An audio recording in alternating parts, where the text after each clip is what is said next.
నమస్తే అండి అందరికీ. హిందూ సంప్రదాయంలో వైశాఖ మాసానికి, అందులోనూ వైశాఖ పౌర్ణమికి ఎంతో ప్రాధాన్యత ఉంది. దీనిని మహావైశాఖి అని కూడా పిలుస్తారు. ఈ పవిత్రమైన రోజున మనం చేసే చిన్న ఆధ్యాత్మిక పని కూడా అఖండ రాజయోగాన్ని, ఐశ్వర్యాన్ని ప్రసాదిస్తుంది.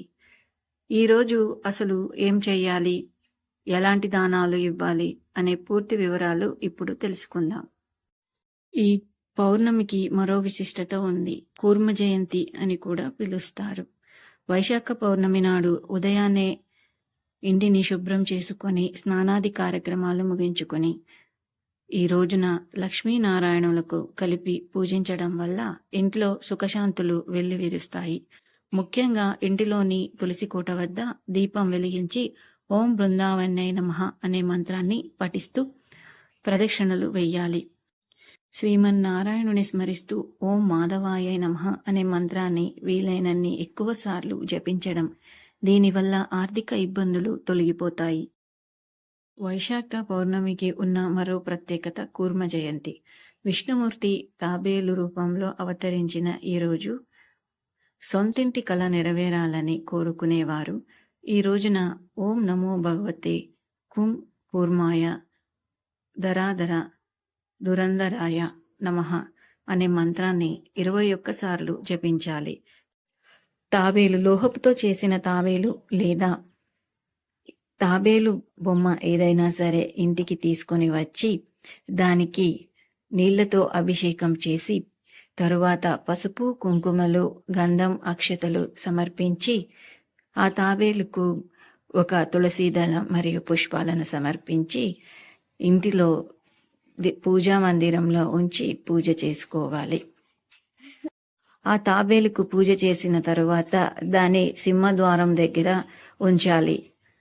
ఇంటిలోనికి తాబేలు వస్తున్నట్టుగా ఉండాలి. తాబేలు అంటే ఆ నారాయణ స్వరూపం కాబట్టి లక్ష్మీనారాయణులు ఇంట్లోకి వస్తున్నట్టుగా దాన్ని మీరు అమర్చుకోవాలి ఇంటి సింహద్వారం దగ్గర. వీలైతే శ్రీ కూర్మ క్షేత్రాన్ని దర్శించి అక్కడ ఉన్న శ్వేత పుష్కరునిలో స్నానం చేయడం అత్యంత శుభప్రదం. ఈ కూర్మ మంత్రాన్ని 21 సార్లు జపించాలి. ఇది గృహయోగాన్ని కలిగిస్తుంది. వైశాఖ మాసం అంటేనే దానాలకు పెట్టింది పేరు. ఈ పౌర్ణమి నాడు ఇచ్చే దానాలు మన జన్మజన్మల పాపాలను హరిస్తాయి. ఎండలు ఎక్కువగా ఉండే కాలం కాబట్టి దాహంతో ఉన్నవారికి నీటి కుండలను లేదా అన్నాన్ని దానం చేయండి. ఇది గోదానం చేసినంత ఫలితాన్ని ఇస్తుంది. అలాగే గొడుగు, పాదరక్షలు, విసనకర్ర వంటివి దానం చేయడం వల్ల మనకు ఎదురయ్యే ఆటంకాలు తొలగిపోతాయి. నువ్వులు, తేనె దానం చేయడం వల్ల సర్వపాపాలు నశిస్తాయి. స్కంద పురాణం ప్రకారం ఈ రోజున నువ్వులు మరియు తేనెను కలిపి దానం చేయడం వల్ల భయంకరమైన పాపాలు సైతం తొలగిపోయి పుణ్యగతులు ప్రాప్తిస్తాయి. కాబట్టి ఈ పవిత్ర గడియల్లో శక్తి మేరకు ఈ దాన ధర్మాలు చేసి ఆ దైవానుగ్రహాన్ని పొందండి. స్వామివారికి పొంగలన్నంని సమర్పించండి లేదా చిన్న బెల్లపు ముక్కను సమర్పించిన స్వామివారికి సరిపోతుంది. శని దోషాలు లేదా గురుగ్రహ దోషాలతో ఇబ్బంది పడేవారు రావి చెట్టుకు ప్రదక్షిణలు వేసి దీపం వెలిగించడం వల్ల ఉపశమనం లభిస్తుంది. స్నానం చేసే నీటిలో తెల్ల నువ్వులు కలుపుకుని స్నానం చేయడం శుభప్రదం.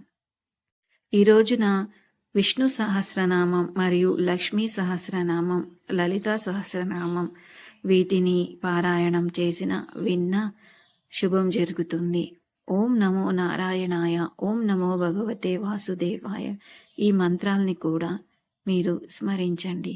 అలాగే శాంతాకారం భుజగశయనం పద్మనాభం సురేశం విశ్వాధారం గగన సదృశం మేఘవర్ణం శుభాంగం లక్ష్మీం కాంతం కమలనయనం యోగి వృద్ధ్యానందగమ్యం వందే విష్ణుం భావయహరం సర్వలోకైకనాథం సశంఖచక్రం సకిరీటకుండలం సఫీతవస్తం సరసిరుహేక్షణం సహార వక్షస్థల కౌసుమణిం శ్రియం నమామి విష్ణుం శిరస చతుర్భుజం.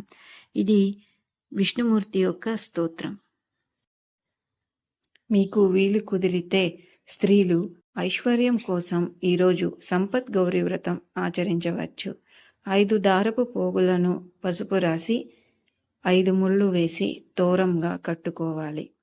గౌరీదేవికి పూజ చేసి 108 అష్టోత్తర శతనామావళి అమ్మవారికి పూజ చేసుకొని 5 ముత్తైదువులకు పులగం లేదా బూరెలను వాయనంగా ఇవ్వడం వల్ల అష్టైశ్వర్యాలు సిద్ధిస్తాయని పురాణాలు చెబుతున్నాయి.